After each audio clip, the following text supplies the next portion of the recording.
Bab 5. Saat itulah Fang Yu fokus pada wanita yang pingsan itu. Meski wajah wanita itu berlumuran darah, namun penampilan cantiknya tetap terlihat. Lebih penting lagi, wajah ini sangat mirip dengan teman wanita Fang Yu beberapa tahun lalu. Mungkinkah mereka keturunannya? Fang Yu berpikir dalam hati. Tentu saja tidak bisa dipungkiri bahwa hal itu tidak disengaja. Menurut teori probabilitas, setelah bertahun-tahun, begitu banyak orang baru ditambahkan ke bumi, dan wajar jika seseorang dengan wajah serupa muncul. Hanya karena wajah ini, Fang Yu memutuskan untuk menyelamatkan wanita ini. 10 menit kemudian, Fang Yu membantu wanita itu membalut lukanya, menghentikan pendarahan, dan memanggil ambulans untuknya. Saat ambulans tiba, Fang Yu sudah pergi.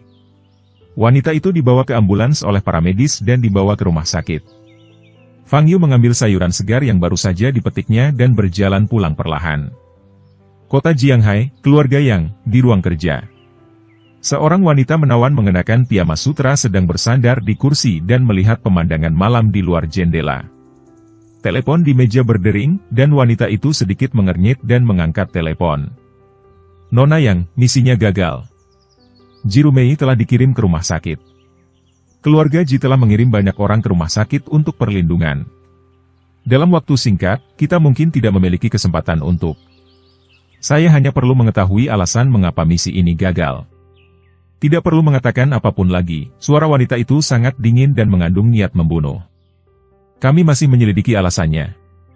Saat ini, kami hanya mengetahui bahwa kedua pembunuh kami telah berhasil melenyapkan pengawal pribadi Jirumei dan memaksa Jirumei untuk melompat keluar dari mobil di jalan pegunungan dekat desa Jianan. Lalu kehilangan kontak, dan Jirumei juga. Mendengar ini, wanita itu tahu bahwa seseorang di luar rencana telah menyelamatkan Jirumei, jika tidak, Jirumei tidak akan pernah hidup dan akan dikirim ke rumah sakit. 3 hari, aku memberimu 3 hari untuk menemukan orang yang menyelamatkan Jirumei, perintah wanita itu.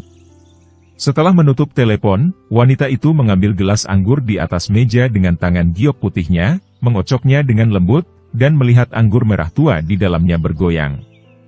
Tidak peduli siapa kamu, jika kamu berani merusak rencanaku, Yang Yinzu, aku akan menghancurkanmu, bahkan jika kamu bersembunyi 3 kaki ke dalam tanah.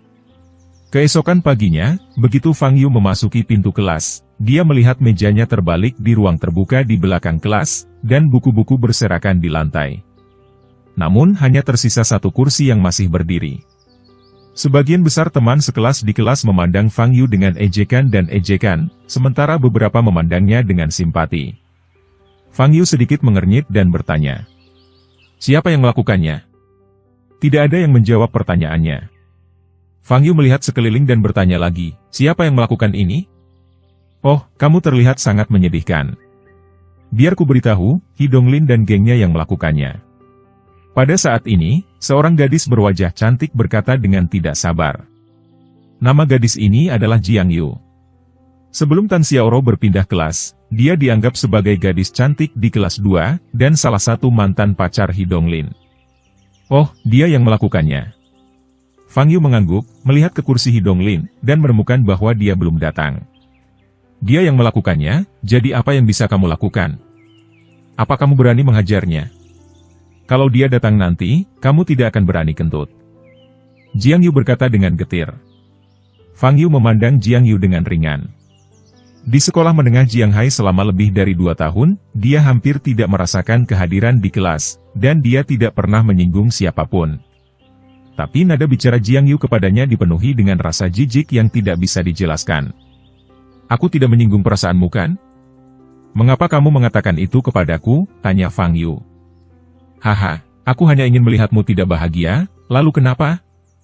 "Aku hanya suka memarahimu, lalu kenapa?" Jiang Yue mengangkat kepalanya dan berkata dengan sikap merendahkan. Suasana hati Jiang Yu sedang buruk sejak Tang Xiaoro dipindahkan ke kelas 2 kemarin. Awalnya, dia dianggap sebagai bintang di kelas, tapi sekarang topik yang dibahas oleh semua anak laki-laki dan perempuan di kelas berkisar pada Tang Xiaoro. Sebagai teman satu meja Tang Xiaoro, Fang Yu tentu saja membuat Jiang Yu sangat tidak disukai. Selain itu, Fang Yu tidak memiliki status di kelas dan hanya buah kesemek yang lembut, jadi sebaiknya ia melampiaskannya padanya. Fang Yu tentu saja tidak memiliki pengalaman yang sama dengan Jiang Yu, jadi dia berjalan ke tempat duduknya. Seekor katak ingin makan daging angsa? Pantas diajari oleh Hidonglin, Jiang Yu berkata dengan keras di belakang Fang Yu. Fang Yu kembali ke tempat duduknya dan duduk di kursi tanpa pergi ke belakang kelas untuk memindahkan meja ke belakang. Teman sekelas di sebelahku tertawa atau terlihat penasaran. Apa yang sedang dilakukan Fang Yu? Menunggu orang lain mengembalikan meja untuknya? Atau apakah ia menunggu kepala sekolah datang dan membuat laporan kecil? Setelah beberapa saat, Fatih Liu juga datang ke ruang kelas. Melihat pemandangan ini, dia langsung mengerti apa yang terjadi. Fang Yu, izinkan aku membantumu memindahkan mejanya kembali, kata Fatih Liu. Tidak, saat Hidonglin datang, aku akan membiarkan dia mengembalikannya, kata Fang Yu. Wajah Fatih Liu sedikit berubah dan dia berkata, Fang Yu, sebaiknya kamu bersabar. Hidonglin, kita tidak boleh menyinggung perasaan. Beberapa anak laki-laki di sekitarnya tidak bisa menahan tawa dan berkata, kamu masih ingin Hidonglin kembali untukmu. Fang Yu, dulu aku mengira kamu hanya introvert dan tidak suka bicara. Sekarang aku tahu kamu bodoh. Hidonglin akan datang nanti. Jika kamu melakukannya, kamu akan tahu bahwa kamu salah. Begitu dia selesai berbicara, Hidonglin membawa tas bahu, masuk ke ruang kelas bersama beberapa pengikutnya. Melihat Fang Yu duduk sendirian di kursi, kelompok itu menunjukkan senyuman sinis. Hidonglin berjalan langsung ke arah Fang Yu, berpura-pura terkejut dan berkata, Fang Yu, mengapa mejamu hilang? Beberapa orang bilang kamu melempar meja ke belakang. Fang Yu mengangkat kepalanya sedikit dan menatap langsung ke arah Hidonglin, matanya tenang. Melihat mata Fang Yu yang sedikit cekung, jantung Hidonglin berdetak kencang, dan dia sebenarnya merasa sedikit takut. Namun dia segera sadar dan merasa malu atas ketakutannya. Hidonglin segera berseru keras untuk mengatasinya. Aku yang melakukannya, lalu kenapa? Kemarin aku memberimu banyak wajah, tapi kamu tidak memberiku wajah. Jika aku tidak memberimu warna, apakah kamu benar-benar mengira aku, Hidonglin, seorang vegetarian?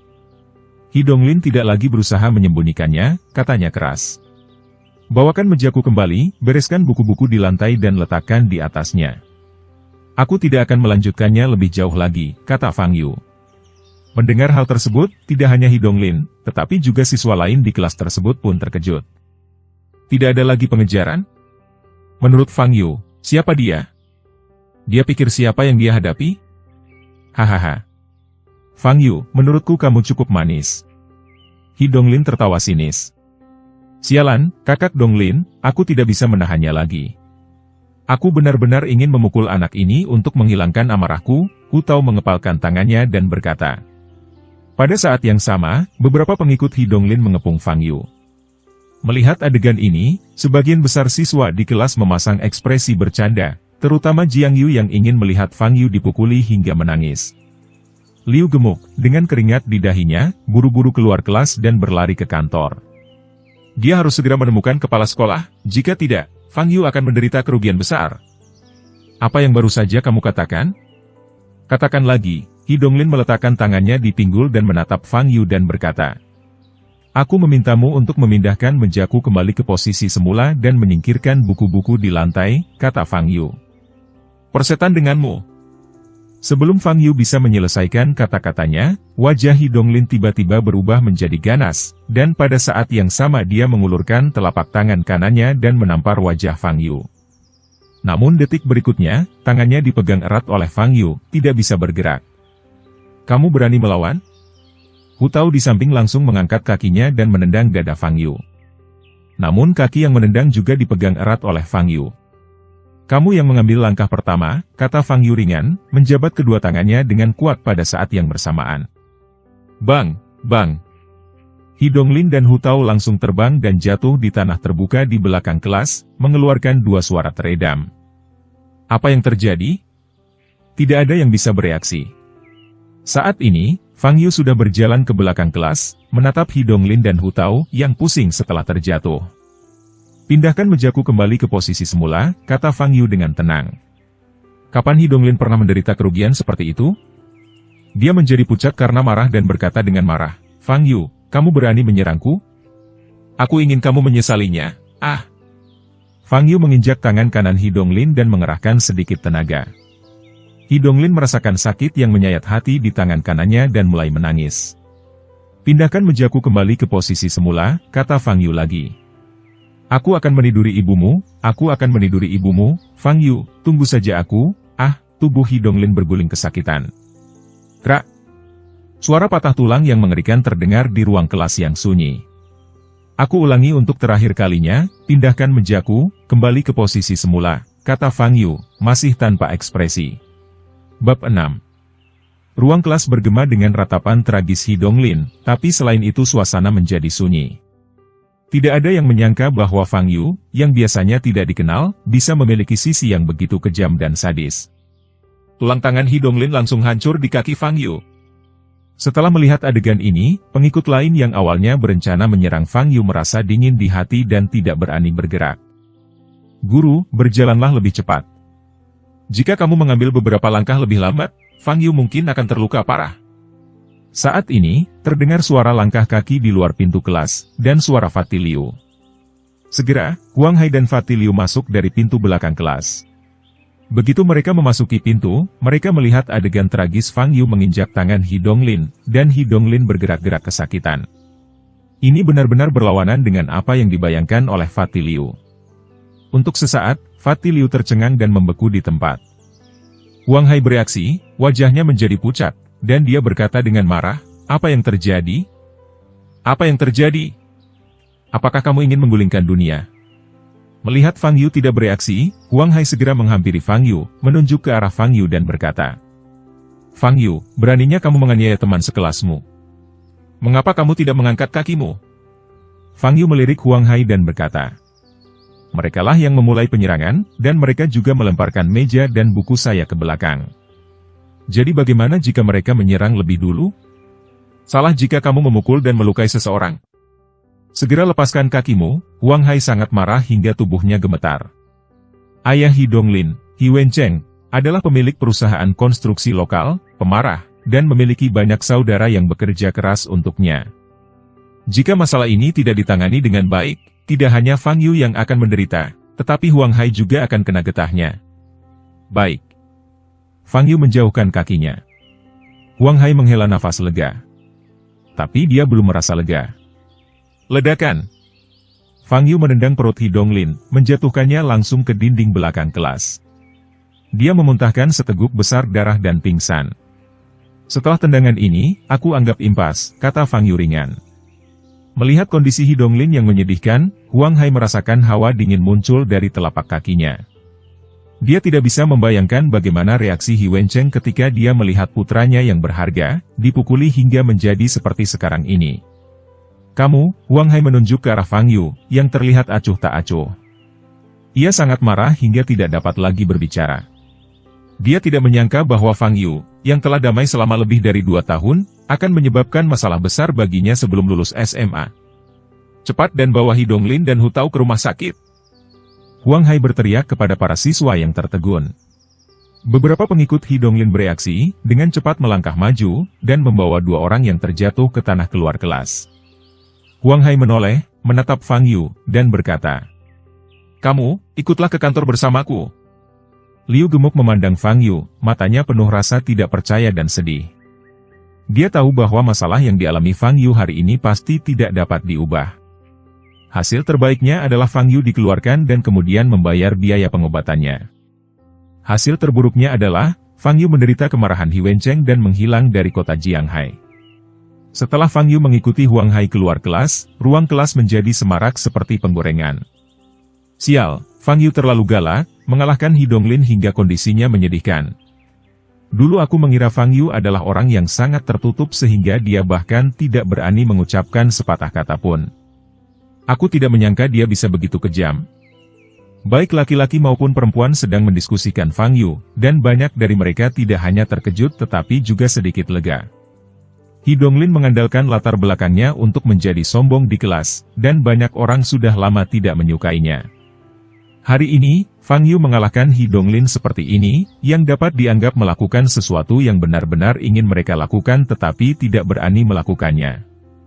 "Haha, kamu benar-benar menganggap Fang Yu hebat? Faktanya, dia hanya idiot. Dia berani memukuli teman-teman sekelasnya ketika dia akan lulus. Hukuman minimumnya adalah pengusiran. Perbuatannya bahkan mungkin akan dicatat dalam file dan dilaporkan. Tidak akan bisa mengikuti ujian masuk perguruan tinggi di masa depan. Selain itu, orang tua Hidonglin pasti tidak akan membiarkan Fang Yu pergi. Saya telah bertemu ayah Hidonglin beberapa kali. Dia sangat berkuasa di daerah kami dan memiliki sekelompok adik laki-laki. Setelah Fang Yu keluar dari sekolah hari ini, bisakah dia menyelamatkan nyawanya? Sulit untuk mengatakannya. Jiang Yu berkata sambil mencibir. Singkatnya, setelah hari ini, hidup Fang Yu hancur. Dia tidak akan bisa mengikuti ujian masuk perguruan tinggi, dan akan dibalas oleh keluarga Hidonglin. Dia akan mati atau menjadi cacat, teman satu meja Jiang Yu, Su Xiaona, berkata menambahkan. Ketika mereka mengatakan hal ini, siswa di kelas juga merasa bahwa hal tersebut benar. Namun, Fang Yu tidak berteman dengan mereka sejak awal. Bahkan jika dia diusir, dipukuli sampai mati, dan dilumpuhkan, apa hubungannya dengan mereka? Mereka baru saja melihat Hidonglin dipukuli dan merasa lega. Di dalam kantor, wajah Wang Hai pucat, dan tangan yang memegang gelas air sedikit gemetar. Fang Yu, aku tidak bisa menangani masalahmu ini. Aku akan melaporkannya langsung ke kantor pengajar dan membiarkan mereka menanganinya. Kamu, berharaplah dirimu baik-baik saja. Wang Hai berkata dengan suara yang dalam. Fang Yu tidak peduli sama sekali. Dia datang ke sekolah hanya untuk jalan-jalan, dan dia bisa pulang kapan saja. Hukuman atau semacamnya tidak ada arti baginya.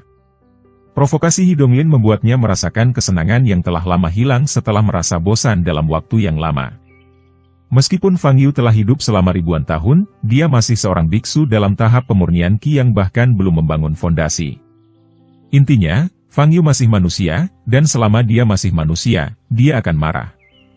Tidak peduli seberapa besar perbedaan kekuatan dan pengalaman antara Hidonglin dan Fang Yu, mereka harus mengambil tindakan ketika tiba waktunya untuk mengambil tindakan. Belum lagi, rasanya menyenangkan menindas yang lemah. Di dalam kelas. Begitu Tang Xiaoro masuk ke ruang kelas, dia melihat noda darah di belakang kelas, serta meja bengkok dan buku berserakan di lantai. Apa yang telah terjadi? Tang Xiaoro bingung dan melihat teman sekelas di sekitarnya. Ketika orang-orang ini melihat Tang Xiaoro masuk, mereka semua menutup mulut dan memandang Tang Xiaoro dengan mata aneh. Tang Xiaoro kembali ke tempat duduknya dan melihat hanya ada satu kursi tersisa di sebelah Fang Yu, dan kemudian dia menyadari bahwa meja di belakang kelas adalah milik Fang Yu. Apa yang terjadi? Tang Xiaoro mengerutkan kening, bingung. Liu gemuk dari belakang memandang Tang Xiaoro, dan matanya tiba-tiba berbinar. Fang Yu tampaknya dapat diselamatkan. Kemudian, Liu gendut meminta Tang Xiaoro untuk datang ke koridor dan memberitahu Tang Xiaoro semua yang telah terjadi sebelumnya. Dia langsung menghancurkan tulang tangan orang lain. Tang Xiaoro menutup mulutnya dan bertanya dengan tidak percaya. Ya, kita semua mendengar suara patah tulang, dan aku masih merinding saat memikirkannya sekarang. Fang Yu terlihat cukup kurus, tapi kakinya sangat kuat, kata Fatih Liu dengan rasa takut yang berkepanjangan. Tang Xiaoro mulai berpikir. Baginya, ini adalah kesempatan bagus. Ini adalah kesempatan bagus untuk memeras Fang Yu agar merawat Tuan Tang. Saya tahu. Saya akan menemukan cara untuk mencegah Fang Yu dikeluarkan, kata Tang Xiaoro kepada Fatih Liu. Bagus sekali, kata Fatih Liu dengan gembira. Tang Xiaoro adalah putri dari keluarga Tang. Jika dia bersedia membantu, Fang Yu pasti bisa diselamatkan. Kantor urusan akademik. Fang Yu berdiri di depan Pan Qiang, direktur kantor urusan akademik. Sementara Huang Hai, kepala sekolah, berdiri di samping. Fang Yu, kami telah memberitahu ayah Hidonglin, dan dia bergegas ke sini. Sebelumnya, saya ingin tahu mengapa kamu memukul Hidonglin, Pan Qiang bertanya dengan wajah datar. Seperti yang kubilang, dialah yang melakukannya lebih dulu. Dia melemparkan mejaku ke belakang kelas, dan aku memintanya untuk memindahkannya kembali ke posisi semula. Dia menolak dan bahkan menyerangku, kata Fang Yu jujur. Apakah dia menyerang lebih dulu? Lalu kenapa dia yang terluka sekarang? Dan kamu tidak terluka? Pan Qiang mengerutkan kening. Sederhana saja, karena aku bisa bertarung lebih baik dari dia, jawab Fang Yu. Pan Qiang membanting meja dan berdiri, berkata dengan marah, "Kentut!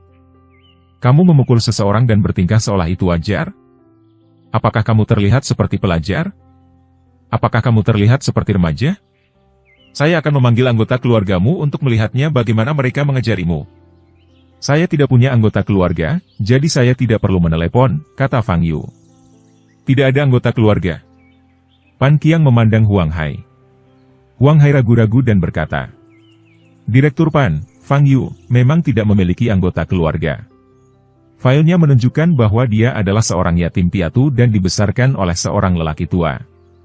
Orang tua itu meninggal ketika dia masih di sekolah menengah pertama. Ternyata kamu adalah seorang yatim piatu, dan anak yatim piatu tidak boleh melakukan ini. Apakah kamu layak untuk orang tua yang membesarkanmu?" Pan Qiang masih memarahinya dengan marah. Isi file Fang Yu secara alami semuanya palsu, dan lelaki tua itu tidak pernah ada sama sekali. Selain itu, Fang Yu tidak ingin mendengarkan ceramah seseorang yang ribuan tahun lebih muda darinya, jadi dia menyela, "Direktur Pan, umumkan saja keputusan Anda tentang hukuman saya. Saya tidak punya waktu untuk mendengarkan keputusan Anda yang omong kosong."